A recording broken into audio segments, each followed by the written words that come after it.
This podcast is brought to you by the Prospect Research Institute, where researchers come to learn, innovate, and connect.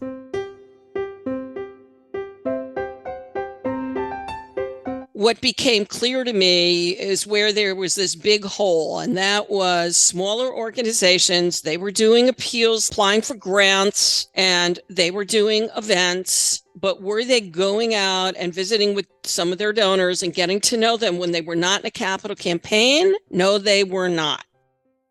Welcome to Prospect Research Chat Bites, a podcast by and for prospect research professionals. I'm Jennifer Filla. Today, I'm talking with Diane Remin, founder and president at MajorDonors.com. Hello, Diane. Thank you for joining me today on Chat Bites. Absolutely. It's a pleasure to be here, Jen. So you and I have been working together for more than 10 years now, and that work has been focused exclusively on small organizations that want to ask for larger gifts, which is pretty unusual for a researcher. So before we dive into all about that and what you've learned doing that work over the years, I'm wondering if you'd be willing to give us your backstory. So most people, if we've been in fundraising long enough, it wasn't like there was a degree. So I'm curious, how did you come to fundraising? How did I come to fundraising? Well, I'm going to start way back when I was a kid, and one of the neighbors up the street used to do an annual fundraiser for scholarships for summer camp. And we would go all around the neighborhood in the preceding weeks and collect stuff. And then on the day of, we'd be selling popcorn and people would be selling whatever we'd gathered. And that was really probably my first exposure to fundraising. And now let me jump into my adult life. I come out of the business world.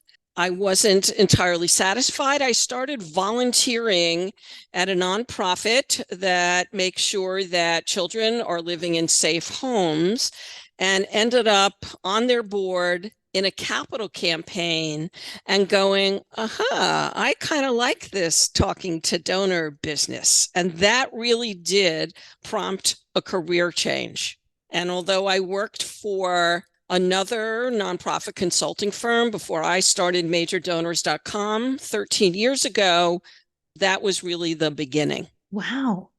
You jumped into a capital campaign on the board and you liked it. That's amazing. That doesn't happen every day. I realize that. And I have spent a lot of time thinking about what was it that I liked, because I'm well aware of how most people feel about having donor conversations that then result in providing opportunities to give. And most people are uncomfortable with the notion. So you jumped into a capital campaign, but I know you in your focus on small organizations. What brought you there? Why focus on small places? So this was a capital campaign for a still not huge organization that had been around for 150 years in Cambridge, Massachusetts, and their budget was under 5 million, which is larger than some of the organizations I work with, but not huge.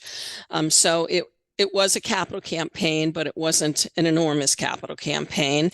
And really, what I saw when I started looking around and being interested in the field, and I read and I went to conferences and I looked at lots of organizations, what became clear to me is where there was this big hole, and that was smaller organizations. They were doing appeals like the one I had been on the board of, and they were applying for grants, and they were doing events, but were they going out and visiting with some of their donors and getting to know them when they were not in a capital campaign? No, they were not. And that's how I ended up in that space. I really saw the need and I loved the challenge. So it's very rewarding to me to get people going. And that's a lot of what I'm doing. All right. Well, that makes sense. And it's building the relationship that you like so much, and that's what often scares people so much. So it makes sense that you would do that for them. What do you think the key differences are between fundraising in a small development office versus one that has a major gift team? I think one of the two major differences are specialization and resources. And by that I mean once you have a major gift officer, you often have a grant person and an annual fund person, and maybe these are teams, and you actually may have some in-house research. Whereas when we go over to smaller nonprofits, we have anywhere from almost nothing to the one person development shop who maybe has a database manager with them, or maybe there's a grant writer and a development director and a database manager, et cetera, et cetera. And so that we have people wearing multiple hats, which is one of the absolute challenges of the smaller nonprofits with the smaller development teams. Okay, that's a big difference. But I know when you are working with these small teams, they're asking for bigger gifts. They're bringing in the bigger gifts. It's pretty amazing. Is there something about, is there a strength that small teams have that you can lean into to make all that happen? I think the strength of the smaller teams is one, some of them are really sitting on donors who would love to participate more if somebody only reached out to them. I call them the quote hidden gems. And these days, with research tools like those that Aspire provides, or some of the subscription tools one can get in the market, it's really now affordable for smaller organizations to find out more about their donors. And that's, I think, a huge difference that's happened over the last decade or so, that smaller organizations can get pretty well informed, and then it's a question of getting some training and understanding how to go out and have a productive donor conversation. So that's one of the big switches I see that's come about in the last, again, decade or so. Yeah, I would agree. The prices have gone way down for some of these tools. So to be able to screen your entire data file is now possible for someone with a budget, where they're getting individual giving only of 1 million or less. Mm-hmm. It's very possible now. So one of the things I know is that not everyone is a good candidate to work with you, because there's some things that need to be in place, and it probably seems obvious to us, but they're not glamorous. What would you say about some of the things that need to be in place before they can really focus on building relationships with donors one-on-one? So one, we need some donors, or at least my company, majordonors.com, really works with organizations that do have a donor base. So we're not focused, in my case, on how do we get donors into the loop to begin with, but you have some donors. And then really what we need is one champion, meaning one person at least who is willing to spend, let us say, a day a week of time doing the work once they're trained and are comfortable. And that's really all we need to get started. And certainly some of these organizations, we do train a number of board members and the executive director, and if they have development staff, some development staff. Some organizations have executive directors who really think of this as part of their job, and they do set aside the time. Others in smaller organizations are actually more board driven, and some are staff driven. But that's really all we need to get going, are some donors and someone who is willing to go talk to them once they understand what that means.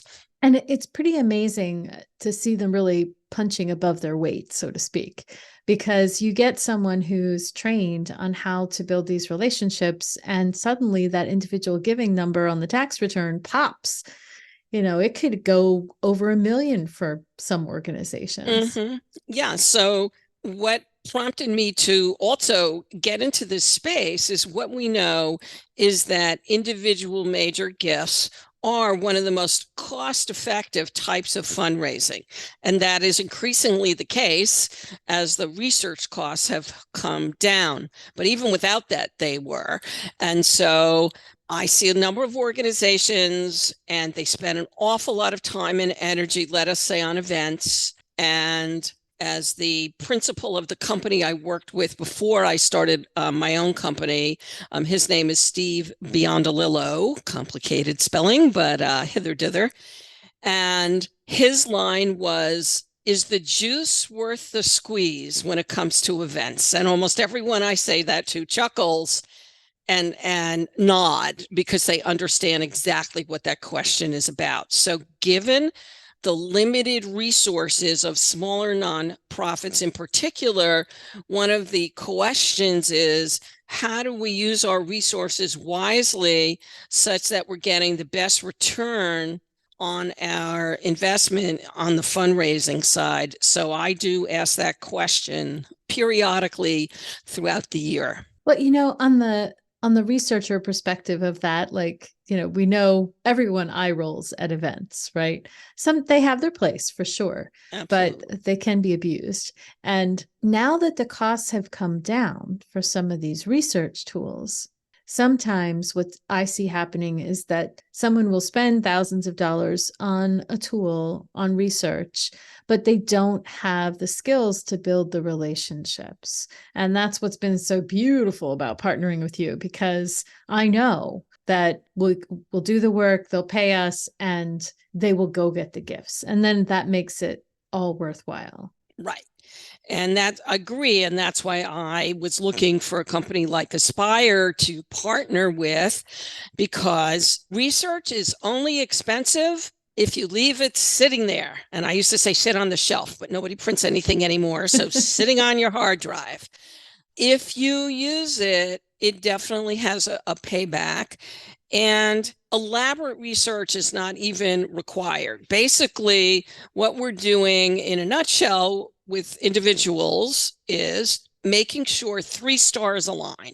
One, do they have some assets, financial assets or income that they can use to make a gift? And when I say major gifts with smaller nonprofits, I'm typically starting, let's say, at the $5,000 point and some $10,000 point and up, so that the investment in having these conversations and the follow-ups and the keeping the relationship going, that there is that kind of return.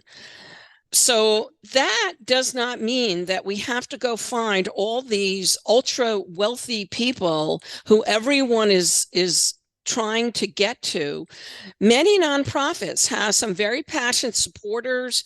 They're working professionals, but star number 2 is, are they philanthropic, right? Our job is not to try to make people who are not philanthropically inclined to be that.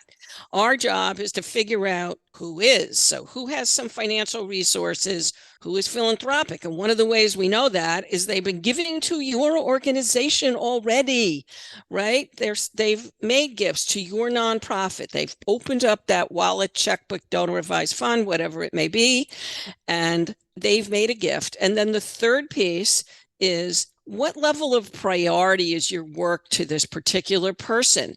Right? That's the place where, without having the conversations, it's often hard to know. We can find out somewhat through the research, but really it's through the conversations. And some people will and love that you've come to them and they're clear what your plans are, they're clear what their money's going to do, and they will bump up considerably. And others say, I love what you're doing, you're just not my philanthropic priority, and I'm going to keep doing what I'm doing, and that's fine too. Yes, it is. We're happy to have them. And you're so right about chasing the wealth. Passion comes first. And someone who's passionate will give a higher percentage of that disposable income or overall wealth than someone who isn't passionate. And so many times people come to me and they want me to go find brand new prospects, like go out into the world and find me some ultra high net worth individuals. And 9 times out of 10, they really haven't done the work with their own donors to raise more money, which is exactly. That is probably the number one myth that we hear discussed the most about this kind of work. It's that your major donors are out there in the universe somewhere. And certainly, I'm sure there are some, But the natural starting place is, of course, with the people who have already declared not only their kind of intellectual interest in what you're doing, but they've actually gone ahead and given you some of their financial resource at any level, there's some interesting research that when donors first make a gift, they're kind of testing you out. They want to see what you're going to do on the thank you side, which is why whole other session could be on that, but why thanking donors is so important. Calling them up, writing them handwritten notes, especially first-time donors, because those are often test gifts. And that's why the importance of, I'm done with that. That you could stop there. Wherever I was, let's stop. Made the point. Cut. All right. Before I let you go, do you have any resources you can share that would help a small development office figure out, are they ready for major gifts work? I would say more than resources, I have a very simple formula that's two-part. One, if you have 20 or more donors who are already giving you $1,000 or more, you are ready. And I say 20 because that's the number we like to start with smaller nonprofits. It doesn't overwhelm the team, and we can focus on that group and they can get the work done. And so out of that 20, if we research them a bit, if we want to do that, we're likely to find some good major gift prospects there. Or if we just want to go talk to them and have the conversation and see what happens, again, let's say 1 in 3 or 1 in 4 of those are likely to turn into major donors. If you don't have 20 or more people giving you $1,000 or more, then we're looking at, do you have a donor base of, I'd say 600 or so plus? What we found is that when we do some research, we can usually narrow down to 20 if you have 500-600 donors. It really, of course, it depends on who you are and what you do, etc. But a lot of times what we're doing with smaller nonprofits is we're finding these donors who are giving you $25, $50, $100 who could give you a lot more if someone would only reach out to them. And that's why research is so valuable with that group. But either way, that's the question. Do you have a donor base with some several hundred donors, or do you have 20 donors, 1,000 plus? And as far as majordonors.com is concerned, you're ready to go. All right. Well, thank you so much for sharing today. I appreciate it. It was a pleasure, Jen. Always great to chat with you. Thank you.